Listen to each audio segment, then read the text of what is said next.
আসসালামু আলাইকুম। আশা করি সবাই ভালো আছেন। আলহামদুলিল্লাহ, আমিও ভালো আছি। আসলে কৃষক ভালো নেই, এটাই বাস্তব প্রমাণ তার দেখাচ্ছি আজকে। কৃষক কেন ভালো নেই সেটা বলতেছি। এই যে এটা আমার আলুর জমি, এটা পুরোপুরি আলুর জমি। এদিকে উঠাইছি আর এই যে ওই দিকে উঠাচ্ছি 2-3 দিন থেকে।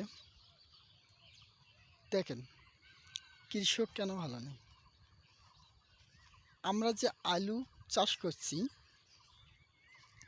এই আলুগুলা আমরা 3 দিন থেকে উঠাচ্ছি, কিন্তু আলু নেওয়ার জন্য কোনো ব্যাপারই নেই। আলু যে বিক্রি করব সে লোক নেই। এই যে এই আলুগুলো আমার 3-4 দিন থেকে এখানে পড়ে আছে। দেখেন 3-4 দিন থেকে এখানে পড়ে আছে এই আলুগুলো।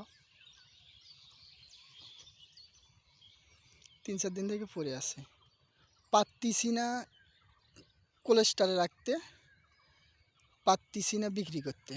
মানে কৃষকের এমন অবস্থা হয়েছে, কোলেস্টারে রাখতে পারতিছি না এই জন্যে কোলেস্টার নাকি বুকিং, মানে কোলেস্টারের জায়গা নেই, ব্যাপারীরা সব কিনে রাখছে। এখন বোঝেন, আমরা যে রাখার পর আমরা যে গতবার গাড়বো সেই জিনিসটা আমরা পাবো না।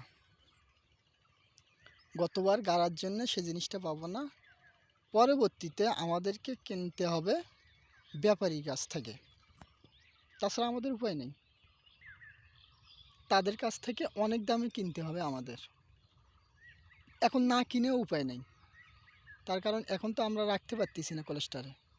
এখন আমাদের বাধ্য হয় এই আলুগুলো 200 টাকা 300 টাকা মন বিক্রি করা লাগতেছে। আর যখন আমরা গাড়বো বীজ কিনবো, তখন কেনা লাগবে 2000-5000 টাকা পর্যন্ত বস্তা। মানে এই ঘাটতিগুলো আমাদের কৃষকের লস।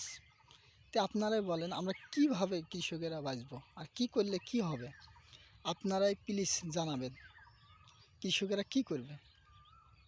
সিন্ডিকেট না তুলে দেওয়া পর্যন্ত এই কৃষকেরাও বাঁচবে না আর গ্রাহকেরাও বাঁচবে না। সবাই ভালো থাকবেন, সুস্থ থাকবেন। আসসালামু আলাইকুম।